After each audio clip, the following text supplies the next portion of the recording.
Jadilah pemimpin yang membawa terang, kasih, dan memfasilitasi orang lain menerima keselamatan dalam Kristus. Saya Agustinus. Selamat datang pada channel Touching Heavens, tempat kita mengenal dan belajar kebenaran firman Tuhan dalam Alkitab. Karena Alkitab membimbing hidup kepada Kristus. Like dan subscribe untuk membantu channel ini bertumbuh dan firman Tuhan semakin diwartakan. Pada kesempatan hari ini, kita melihat dua tokoh sekaligus, yaitu Hanas dan Kayafas. Mereka ini adalah imam besar di zaman Tuhan Yesus berjalan di dunia. Sebagai pemegang jabatan itu, merekalah yang memiliki pengaruh dan kekuasaan. Teman-teman, suatu fakta menarik untuk kita dalami, setelah Tuhan Yesus ditangkap di Taman Getsemani, ia dibawa menghadap Hanas. Padahal jabatan imam besar waktu itu dipegang oleh Kayafas. Peristiwa ini tercatat dalam Injil Yohanes bab 18 ayat 13. Siapakah Hanas itu? Mari kita baca dua ayat ini. Lukas 3 ayat 2. Pada waktu Hanas dan Kayafas menjadi imam besar, datanglah firman Allah kepada Yohanes, anak Zakaria di padang gurun.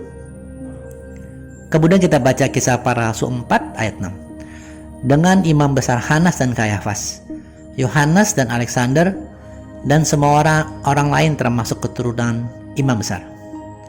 Teman-teman, dari dua ayat tadi dituliskan bahwa Hanas dan Kayafas adalah imam besar. Namun ini adalah suatu keanehan karena jabatan imam besar hanya dapat dipegang oleh satu orang.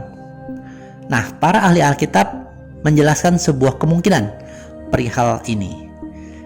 Hanas adalah papa mertua dari Kayafas. Dan sebelum Kayafas menjabat sebagai imam besar, Hanaslah imam besar saat itu. Namun mungkin terjadi pemberontakan atau hal-hal lain, sehingga pemerintah penjajah Romawi menggantinya dengan Kayafas dan mengakui Kayafaslah sebagai imam besar yang resmi. Namun menurut hukum Musa, jabatan imam besar adalah jabatan seumur hidup. Sehingga meskipun Hanas tidak lagi menjabat imam besar secara resmi, namun orang-orang Israel, masyarakat waktu itu tetap mengakuinya sebagai imam besar.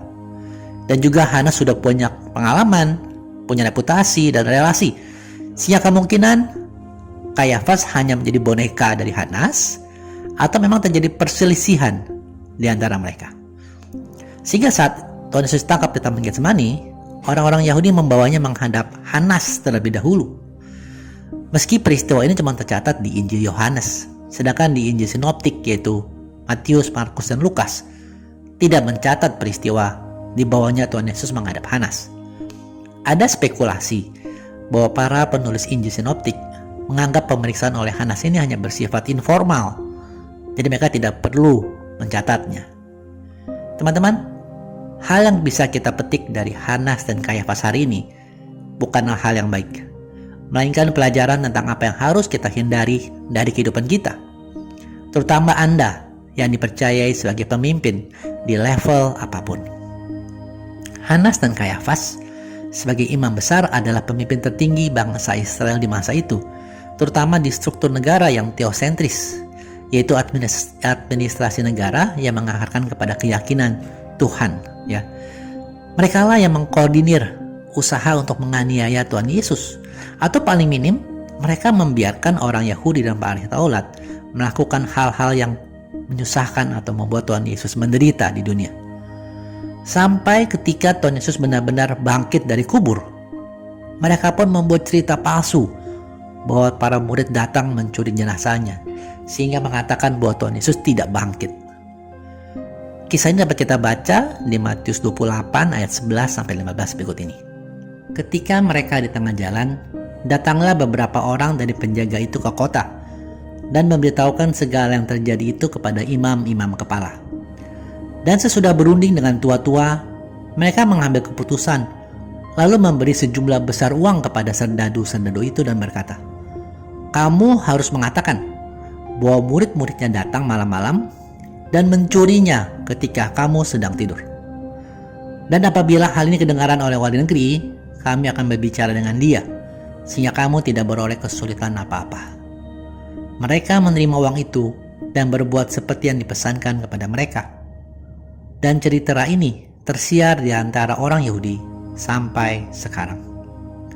Teman-teman, Hanas dan Kayafas membuat orang Yahudi berkeras hati dan tidak mau menerima Tuhan Yesus sebagai Tuhan dan Juru Selamat mereka.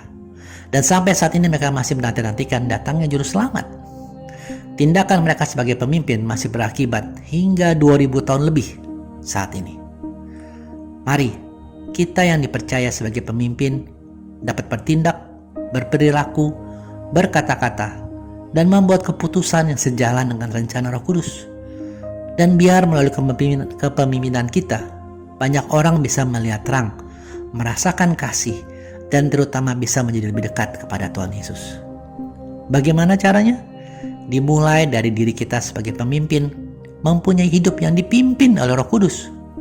Nyata dengan kebiasaan kita berdoa, membaca Alkitab, sehingga terwujud dengan tindakan, perkataan, sikap, dan keputusan kita yang dipimpin oleh Roh Kudus. Menjadi berkat, menjadi terang, menjadi kesaksian akan Kristus. Teman-teman, ingatlah, hal rohani, hal kepemimpinan kita bukanlah dunia yang terpisah. Melainkan tempat kita bekerja, tempat kita berbisnis, tempat kita memimpin adalah ladang dari pelayanan kita. Sekali lagi, mari menjadi terang, menjadi saksi akan kasih dan keselamatan dari Kristus. Terima kasih sudah menyaksikan. Sampai bertemu pada video Kenal Alkitab Rabu depan. Kasih karunia Tuhan Yesus Kristus menyertai Anda sekalian. Amin.